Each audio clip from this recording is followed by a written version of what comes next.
find consistency with players coming and going and a lot of the players sick or injured? Yeah, I think it's something the entire league is going through.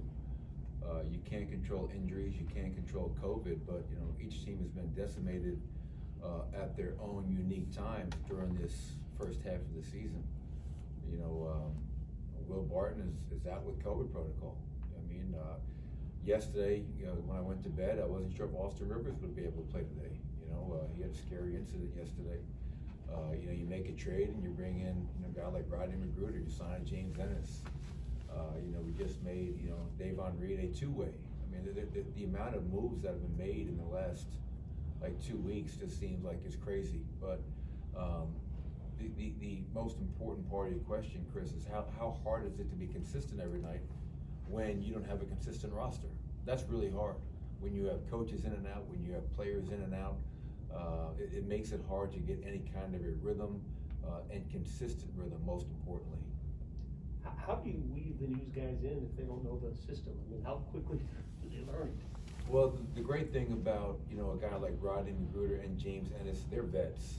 I mean, you could see in shoot around this morning, you know, James Ennis just, you know, talking with Rodney and then just watching James, they pick things up very quickly. They've been around the block. They've been around some very good coaches, and they understand. I think the biggest challenge for a vet, it's all the same stuff, relatively speaking. It's just different terminology, and kind of picking up on that terminology as quickly as possible. But it definitely makes it challenging when you got guys flying and meeting you on the road, and you know, we hand out "Hello, my name is" stickers for everybody to wear, so we can get an idea of who's who. But this is the current status and state of the NBA, and I guess probably all professional sports and the country as a whole.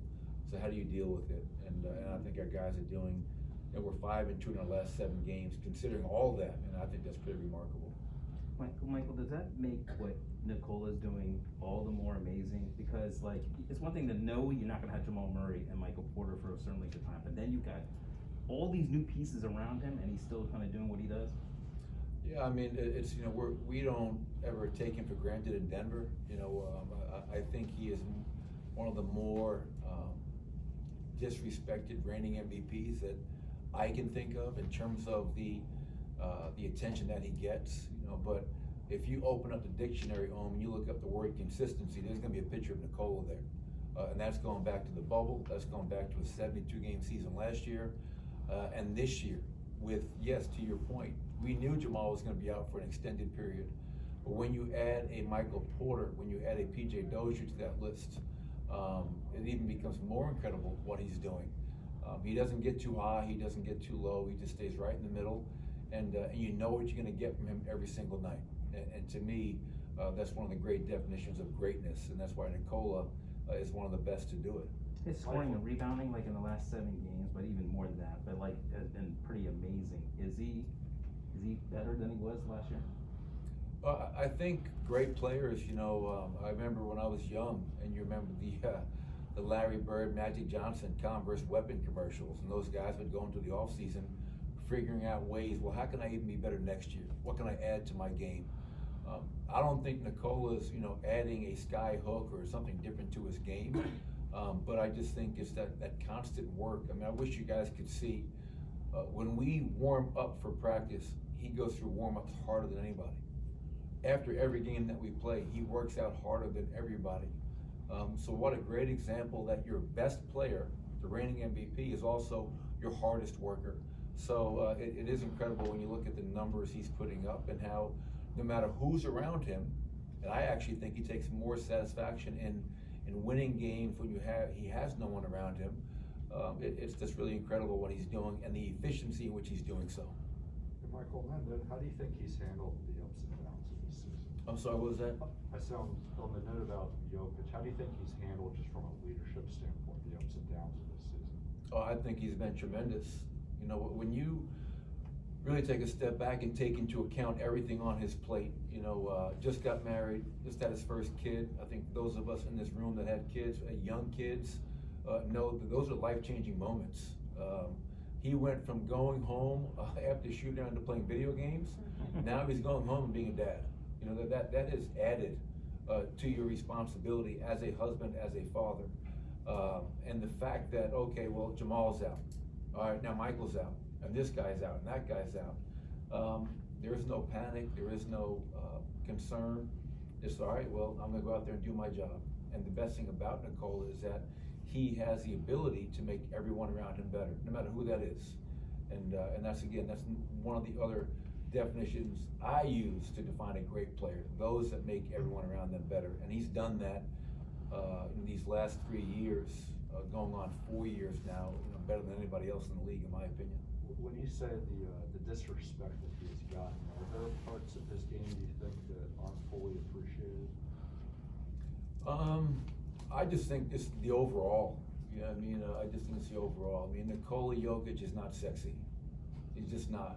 You know, there's nothing about Nikola. His wife might disagree. There's nothing about Nikola that is sexy for people. But if you're a true student of the game, a coach, someone that loves the game being played the right way, then you appreciate him. You know, at the level he should be appreciated at. But he's not going to be on SportsCenter dunking on somebody. He's not going to block a shot to the third row. But if you appreciate passing, IQ, reading the game, and just what he does every night from a scoring, rebounding, playmaking standpoint. And I think finally I'm starting to hear that he's getting a little bit more credit as a defender. And it's well deserved because he has improved and bought in and committed to that end much more in recent years. We'll go to the Zoom real quick and end with Mike Singer. Go ahead, Mike. I got you in the back. Thank you. I see you. Hey, Michael, you said Austin had a scary incident last night. Can you elaborate at all? Yes, it was an incident that was scary for Austin, but thankfully, Mike, we were at the practice gym over at UCLA, working out, optional shooting, and he just had I think an allergic reaction, and it was kind of scary for him and scary for those around us. He was in the hospital for a while. He got released yesterday evening. And thankfully, he was able to get up today, feel much better, go through shoot around, and will be a go tonight. I have no idea what caused the reaction, but anytime you have a hard time breathing, that is a scary incident for him and everyone else. So thank goodness he's feeling much better. Last one, go ahead. Random question, part one. Do you know what hospital he was at? He was born in Santa Monica Hospital, which is right. Do you know if that was the hospital? I'm not sure. It happened on UCLA's campus, so whatever hospital would have been closest there. The question that I really have is from afar. Was Nikola Jokic ever a kind of a reluctant scorer? And given with Porter and Murray being out, did you ever have to have any conversation with him about, hey, we need you to score? I don't know if the answer is yes, was he a reluctant scorer? I just know that he loves to pass and get everybody involved. Given your circumstances this year and how they, continued with Michael being out, did you ever have dialogue with him saying, hey, I need you to be more willing to score? No, I think I've never said I need you to score more. My conversations in the past have always been, I need you to be more aggressive. And because if I sit here and say you got to score more, that goes kind of against the way that Nikola approaches the game. He's not going to force the issue. If you put two guys on him, he's going to pass the ball and find the open man. I remember in kind of in a weird way, 5 years as an assistant coach in Cleveland, and people forget this because LeBron has been around for, it seems, 25 years. He's the Dick Clark of the NBA.